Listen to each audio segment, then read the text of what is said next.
Assalamualaikum warahmatullahi wabarakatuh. Salam sejahtera untuk kita semua.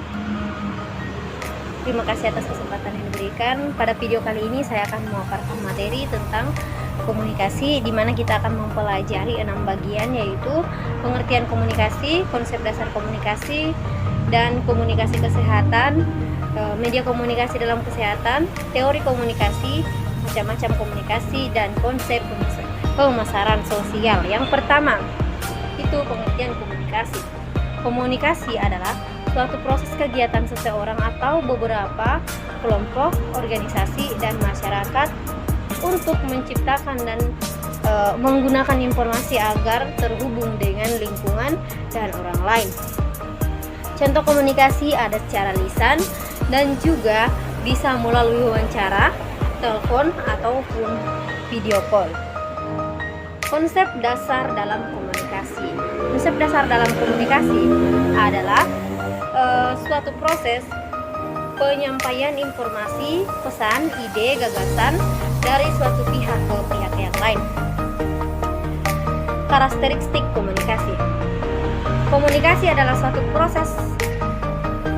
Artinya, komunikasi merupakan serangkaian atau peristiwa yang terjadi secara berturut-turut serta berkaitan satu sama lain atau waktu tertentu. Komunikasi adalah upaya yang disengaja serta mempunyai tujuan. Komunikasi menuntut adanya partisipasi dan kerjasama dari para perilaku tersebut atau perilaku yang terlibat. Komunikasi bersifat simbolis, komunikasi bersifat transaksional, dan komunikasi menembus faktor waktu dan ruang. Tujuan komunikasi. Yang pertama, memperoleh informasi. Yang kedua, membangun konteks pengertian berhubungan dengan orang lain. Yang ketiga, membentuk identitas atau perilaku diri. Yang selanjutnya, memenuhi syarat individu, grup, dan institusi. Yang terakhir yaitu dapat merubah perilaku atau perubahan perilaku. Namun, dalam kesehatan ada yang menjadi satu pokok atau satu tujuan untuk komunikasi kesehatan, yaitu perubahan perilaku kesehatan masyarakat, dan selanjutnya perilaku masyarakat yang sehat tersebut akan mempengaruhi kepada meningkatnya derajat kesehatan masyarakat. Jadi, itu adalah tujuan utama dalam komunikasi kesehatan. Dan juga ada fungsi komunikasi. Pertama, komunikasi dengan diri sendiri atau meningkatkan kematangan berpikir kita sebelum mengambil satu keputusan atau kegiatan yang akan kita lakukan. Yang kedua, fungsi komunikasi antar pribadi, meningkatkan hubungan kemanusiaan, dapat berinteraksi, ambil informasi. Yang ketiga, fungsi komunikasi massa atau publik, dapat mendidik, menghibur, memberikan informasi, dan yang selanjutnya model komunikasi. Model komunikasi atau gambaran yang sederhana dari proses komunikasi yang memperlihatkan kaitan antara satu komponen dengan komponen lainnya. Juga kita dapat melihat macam-macam model komunikasi. Model komunikasi itu ada 4 bagian. Yang pertama, model linear satu arah. Yang kedua, model linear 2 arah. Dan yang ketiga, model interaksional.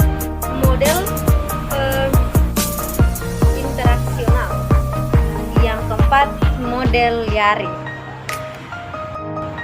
Komunikasi kesehatan. Sekarang kita masuk di komunikasi kesehatan.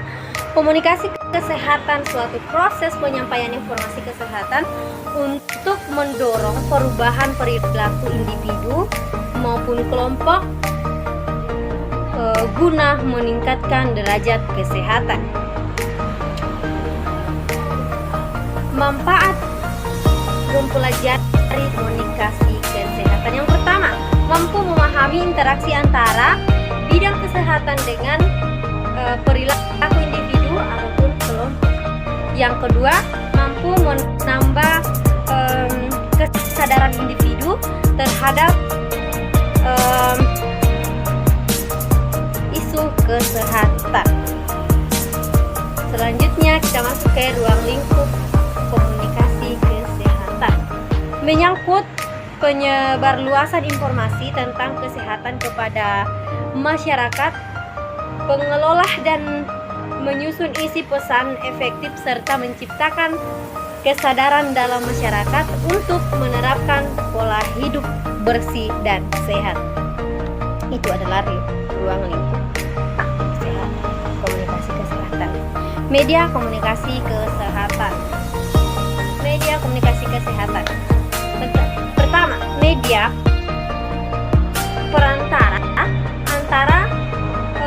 perantara atau pengantar pesan dari si pengirim pesan ke penerima pesan. Media adalah pengantar atau pengantaran pesan dari pengirim ke penerima pesan.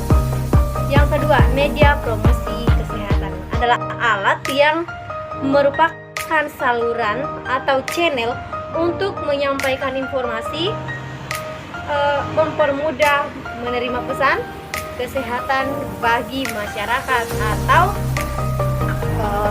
pelayan. Tujuan komunikasi kesehatan.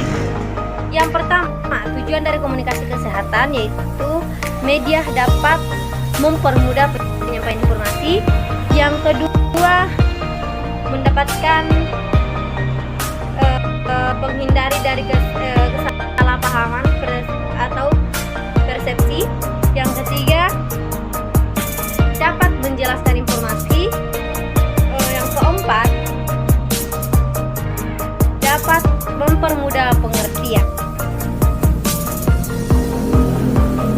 Teori, kita masuk ke teori komunikasi. Teori komunikasi persuasi adalah pada penyebaran informasi melalui iklan dan kampanye, melalui persuasi setiap individu, perusahaan untuk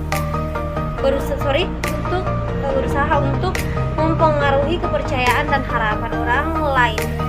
Persuasi sebagai salah satu strategi yang dipakai pada pesan yang ingin disampaikan, dipahami dan dipercaya oleh orang lain.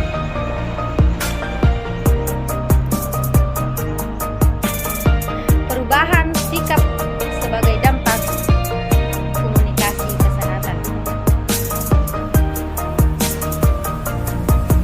Metode komunikasi kesehatan.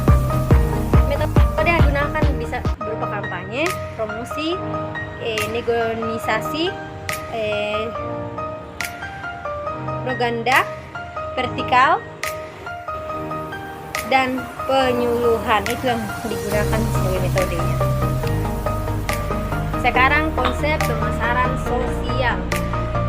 Ini materi kita yang terakhir tentang konsep pemasaran sosial. Yang pertama, pemasaran sosial adalah aplikasi sistematis pemasaran bersama dengan konsep teknik lain untuk mencapai tujuan perilaku tertentu untuk kebaikan sosial. Beberapa contoh kampanye pemasaran sosial lain di luar bidang lingkungan termasuk kampanye pemasaran sosial lain di luar bidang lingkungan termasuk dorongan atau mendorong berhenti merokok dan menggunakan sabut pengaman. Itu contoh yang lebih dekat yang sering kita dapatkan di dalam konsep pemasaran sosial. Jadi sekian dan terima kasih materi saya.